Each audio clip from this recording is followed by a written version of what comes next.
had read the fine print, maybe my daughter wouldn't have ended up in the ER. It all started with a granola bar.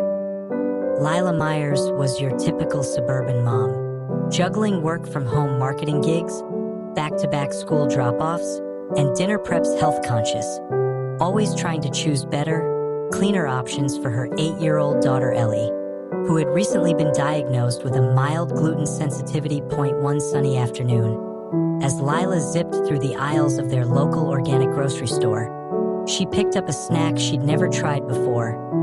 Nature Heart's gluten-free Power Crunch bars, packed with protein. The packaging was bright, earthy, and screamed healthy. No added sugar, high in fiber, all natural, and whole grain oats circled the front in stylish, friendly fonts. It seemed perfect for Ellie's lunchbox. Later that week, Ellie came home from school complaining about stomach cramps. Lila chalked it up to cafeteria food. But the next day, the cramps returned worse. By Friday, Ellie had a rash forming on her neck and arms. It looked like an allergic reaction, but to what?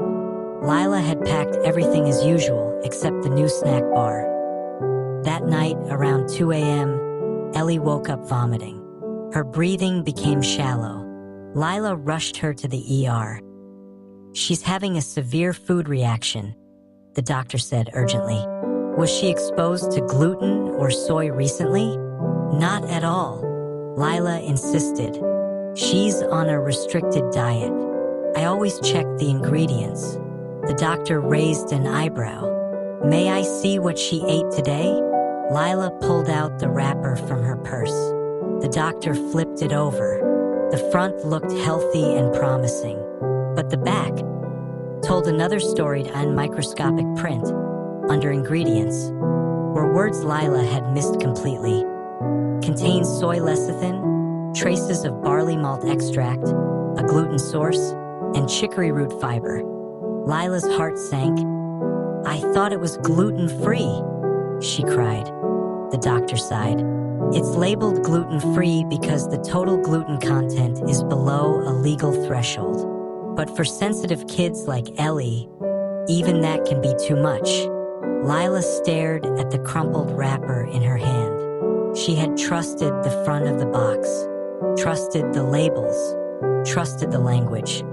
She had no idea that the real truth was hiding in size 6 font and misleading loopholes. As Ellie rested in a hospital bed, hooked to fluids and recovering slowly, Lila made a quiet vow. I'm going to find out what. 3 days after Ellie was discharged, Lila sat at the kitchen table with a spiral-bound notebook and her laptop open. She wasn't just a mom anymore. She was on a mission. If food labels could legally hide ingredients that hurt her daughter, how many other parents were unknowingly doing the same? She opened the FDA's website, typing, "Gluten-free labeling rules USA." The results shocked her. Gluten-free didn't always mean zero gluten. The FDA allowed products to be labeled as gluten-free if they contained less than 20 parts per million, ppm, of gluten. That might be okay for most people, but for someone like Ellie, it was still dangerous. She checked Canada, Australia, and the UK. Similar rules, some stricter, some looser, but all with thresholds, not absolutes.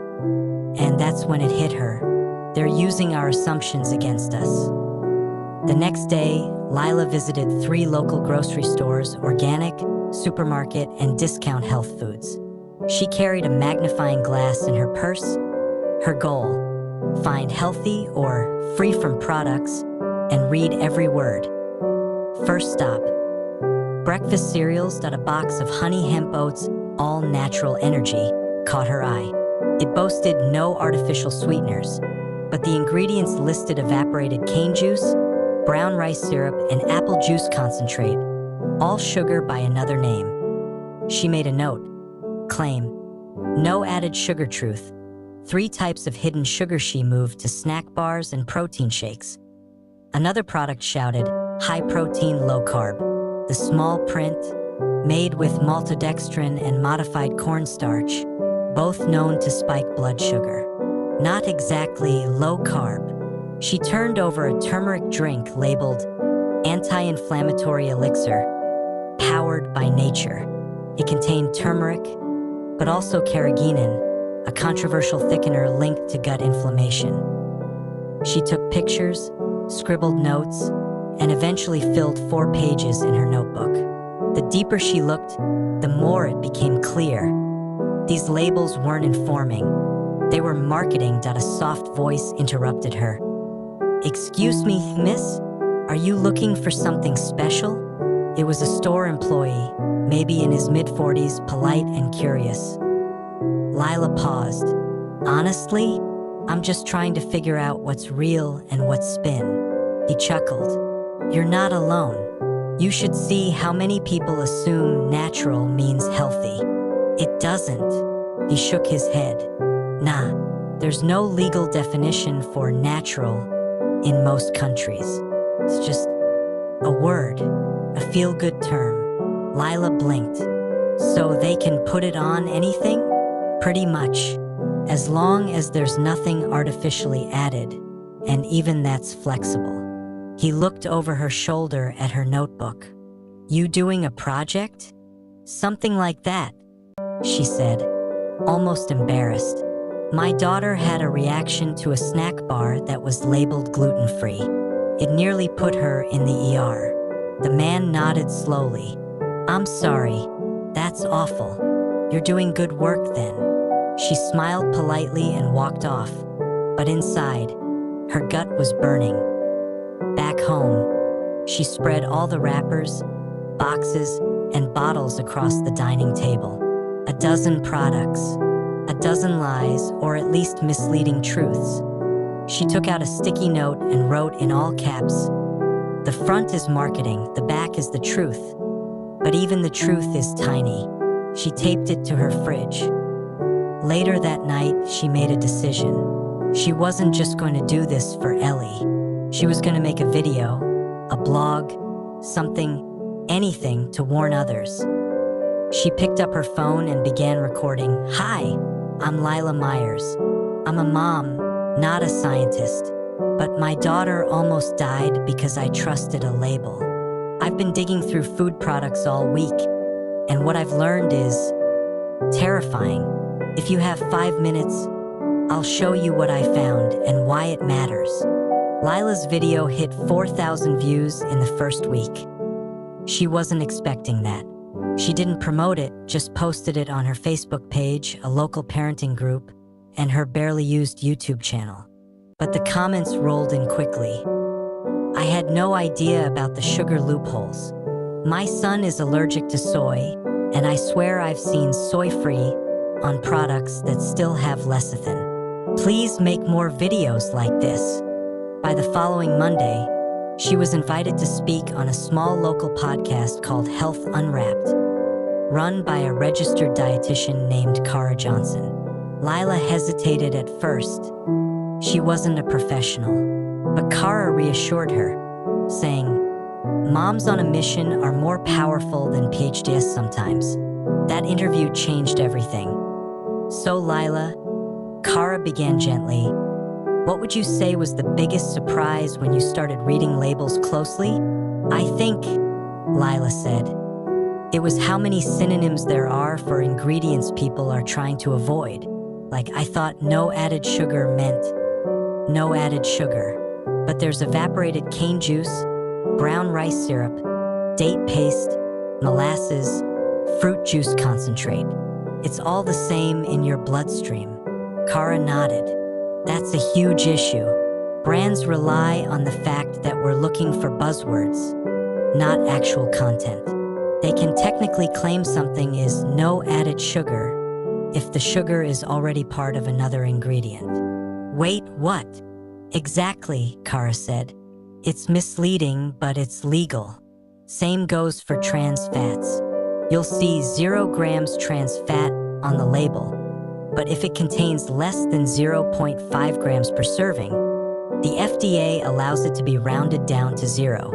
Lila's eyes widened. "So if someone eats multiple servings, they're absolutely getting trans fats, just not all at once." The conversation moved on to allergen labeling, which hit close to home for Lila. Kara pulled up a document from the Food Allergy Research and Education FAIR group. Manufacturers are only required to list the top 9 allergens clearly, she explained. But cross-contamination isn't always labeled. Sometimes you'll see may contain traces of X, but sometimes that's omitted. So, you could eat something thinking it's safe and it's not? Correct, especially in shared facilities. Lila shook her head. This isn't just about convenience, it's safety. People think they're making healthy or safe choices, but it's a maze of half-truths. Kara smiled sadly. You're not wrong. Food labels weren't designed with transparency in mind.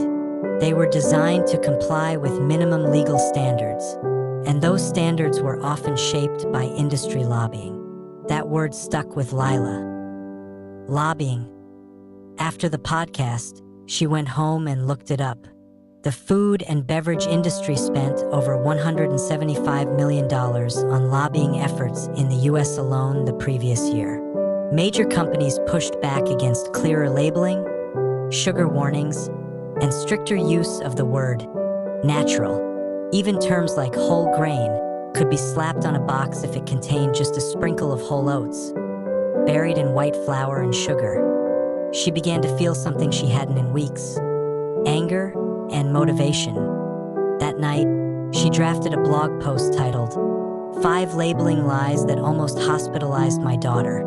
She broke down each one with pictures, product examples, and citations. Then, at the bottom, she added a powerful sentence: "We shouldn't have to decode our food to keep our families safe." Then she created a new email address and sent the article with the video link to every local news station, parenting site, and food safety organization she could find. 2 days later, she got a reply from a journalist in Chicago.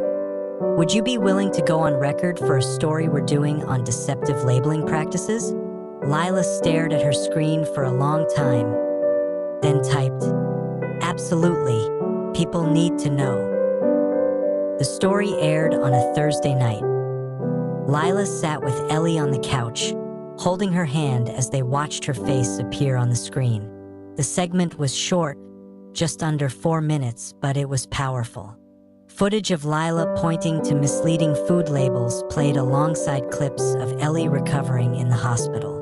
The reporter's voiceover narrated how deceptive packaging can lead to dangerous health consequences, especially for kids with allergies or sensitivities.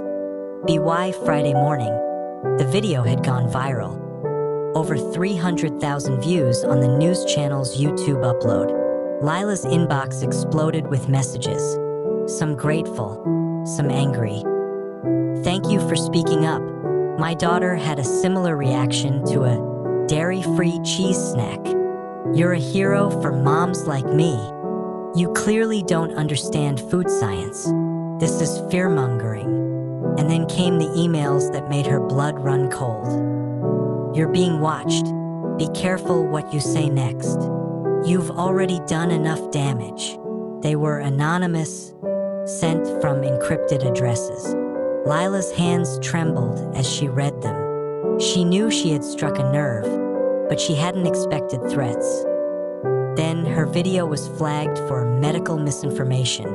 Her YouTube channel, barely a week old, was temporarily suspended. No warning, just a message: "This content may mislead viewers about food safety. Upon review, we have removed it for violating community guidelines."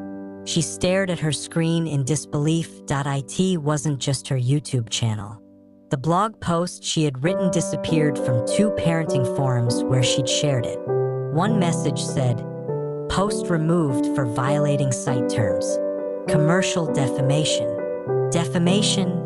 she whispered. "I didn't even name brands." When she reached out to a moderator for clarification, she was told, "We received complaints from corporate representatives. We have to protect ourselves legally." Lila realized something horrifying. The system isn't just flawed, it's protected. She turned to Facebook and posted screenshots of the messages, the removed content, and her blog post. She wrote, "I shared my daughter's story so others wouldn't get hurt. Now I'm being silenced. I don't know who's behind this, but I'm not backing down." The post blew up. This time, not just parents, but journalists, doctors, health advocates began sharing it. A well-known pediatric allergist reposted it with the caption, "We've been warning about deceptive food labeling for years. It's time the public listens." Thanks to Lila Meyers for sounding the alarm. Then came the turning point. A senator from California tweeted the post, adding, "Label transparency isn't a privilege, it's a right. I'm calling for a hearing into misleading packaging and allergen loopholes." Lila's heart stopped when she saw the tweet. She wasn't just a suburban mom anymore. She had become the face of a fight she never meant to start. But it wasn't easy. The backlash kept coming. One evening, a black SUV slowed down in front of her house and just sat there for 5 full minutes, then drove off. She filed a police report just in case, but the officers shrugged. Could be a coincidence. Another email came. "You think you're a hero? You're just a problem." She was scared, but Ellie gave her courage. One night, while tucking her into bed, Ellie asked, "Are you going to stop now, Mommy?" Lila hesitated. "Why do you ask that, sweetie?" Ellie looked up with her big brown eyes. "Because if you stop, other kids might get sick, right?" Lila swallowed hard. "Yes, that's why I won't stop." It was a year later, almost to the day. Lila stood in the aisle of the very grocery store where she first picked up that granola bar, the one that had sent Ellie to the ER. The shelves looked the same. The colors, the clever buzzwords, the fake health halos. Still there. But something had changed. People were talking now. In front of the cereals. A young mom compared 2 brands, flipping both boxes to check ingredients. A teenager scrolled through a food label decoder app Lila had helped promote.